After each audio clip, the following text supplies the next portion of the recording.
¿Cómo saber qué sucedió aquí? Leyenda al fin, un corazón, una razón del ser. Saber amar a punto de hacer la historia es la pasión, necesidad para sobrevivir.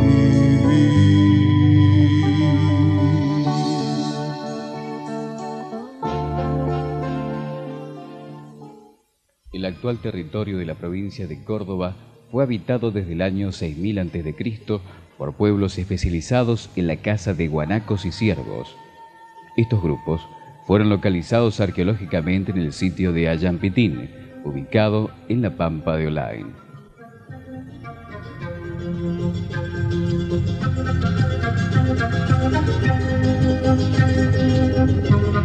El desarrollo de estos grupos da origen a los comechingones y sanavirones, que se encontraban en el territorio cordobés a la llegada del conquistador español en el siglo XVI.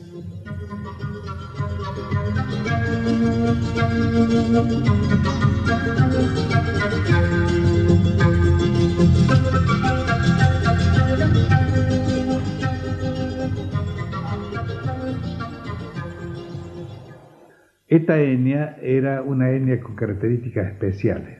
Antropológicamente eran altos, fornidos, barbados, generalmente los indios no eran barbados, y eran agricultores y sedentarios. Eran cazadores y recolectores, como todas las etnias de esta zona de Argentina antes de la llegada de los españoles. Pero conocían muy bien la agricultura, conocían muy bien la cría de llamas, ¿no es cierto? Criaban el perro, tenían un sistema de irrigación muy importante, que creo que lo habían heredado del Perú, porque tenía características especiales. Y no tenían, no utilizaban los metales, pero sí tenían una alfarería muy importante, que aún subsiste en la Sierra Grande, la zona de Villa Dolores y de Mina Clavero, alfarería negra, con una técnica especial. Usaban también los tejidos. Y en la agricultura tenían silos, guardaban los excedentes de la cosecha para los inviernos crudos o los inviernos que no había posibilidad de otra alimentación. Utilizaban la algarroba, el mitol, el chañar, el piquillín, comían algunos tipos de raíces. Y la habitación eran semicuevas, es decir, mitad de la casa estaba por debajo del nivel del suelo y la otra mitad por arriba. De ahí que le pusieron los sanavirones, le pusieron comechingones, que son habitantes en cuevas, ¿no es cierto?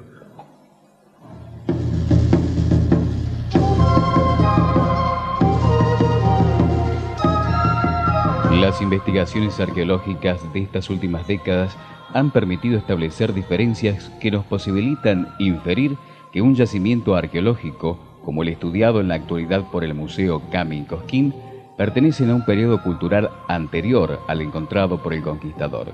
O sea, que comechingones y sanavirones son el desarrollo de estos grupos ya asentados en el territorio cordobés para el año 1000 de nuestra era.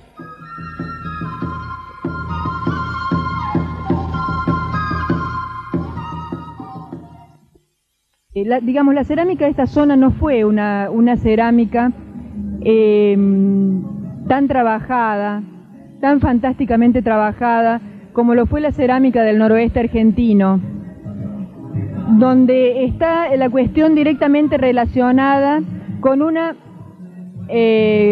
agricultura avanzada. Es decir, los pueblos de acá de Córdoba tenían una agricultura incipiente, y como agricultores incipientes, su cerámica también fue una cerámica más bien pobre, más bien tosca.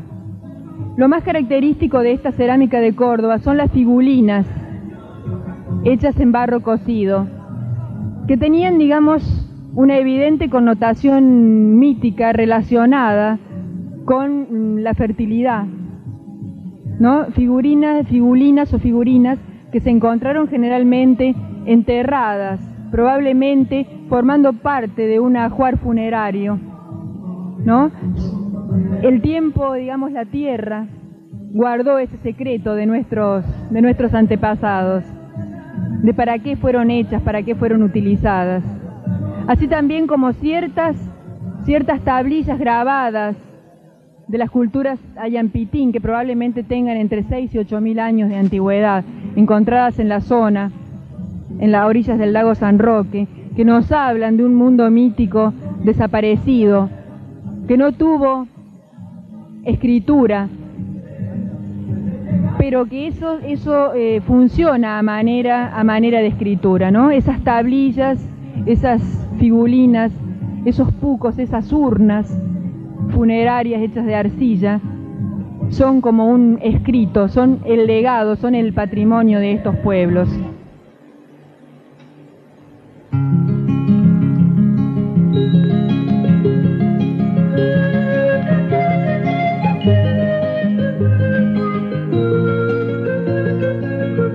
Existen muy pocas referencias en relación a la vida espiritual de los pueblos que habitaban el valle de Punilla. En rigor científico, y de acuerdo a las fuentes documentales, se menciona la realización de danzas y ceremonias religiosas que tenían que ver con los periodos de fertilidad de la tierra, con el sol y con la luna.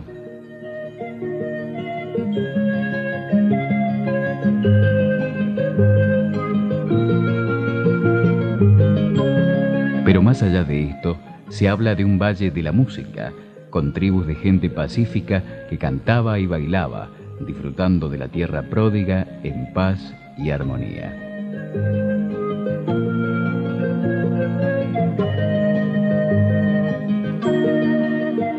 No por ello, aquel otrora pueblo alegre pudo librarse del embate violento de la furia conquistadora que bajaba desde el norte.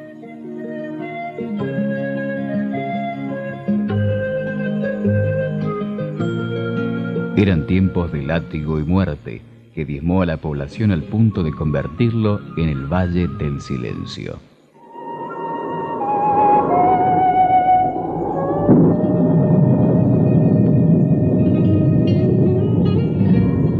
Luego, aquellos sobrevivientes que habían servido al español volvían a recuperar la tierra comprando el lugar donde alguna vez habían sido libres.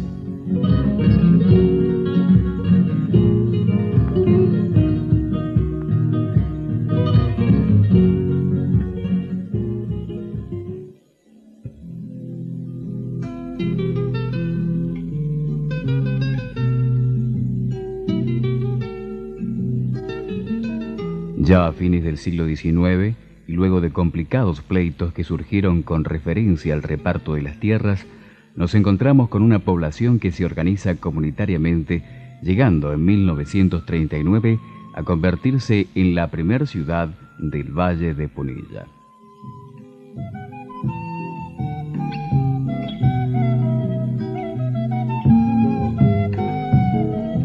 Muchos habían sido los hombres que de alguna u otra forma habían dado a Cosquín una fisonomía distinta de aquellos asentamientos indígenas.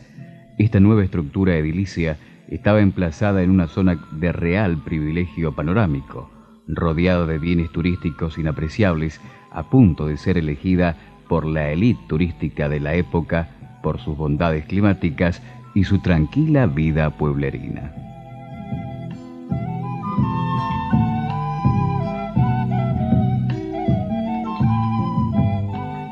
Bueno, Cosquín era una ciudad salvajemente pintoresca, no tenía pocos elementos de urbanización. El río era un río sin ningún tratamiento ni de sus costas ni de su vegetación. La ciudad era una ciudad que estaba fundamental, su economía estaba integrada a los restos de el turismo de principio de siglo de familias cordobesas que venían a pasar sus vacaciones en Cosquín. Hay algunas casonas todavía que recuerdan esa época, ¿no? Familia Escalera, Deza, Martínez, ¿no? El general Roca anduvo alguna vez veraneando por Cosquín. Y avanzado al principio del siglo y para la época que yo les narro, ya Cosquín era el lugar del clima ideal, similar a los climas de Suiza, para el tratamiento de las enfermedades respiratorias. Con ese motivo, la población no era nativa, eran todos personas de distintos lugares de la República que llegaban acá para recuperar su salud. La economía estaba muy vinculada a esto, es decir, que había un turismo no promocionado, incipiente en la época de verano, y durante el año, fundamentalmente, la gente vivía de las actividades que los hospitales de fisiología, los cargos que demandaban esos hospitales y donde había realmente un volumen de empleados que superaban los volúmenes de empleados de una gran empresa.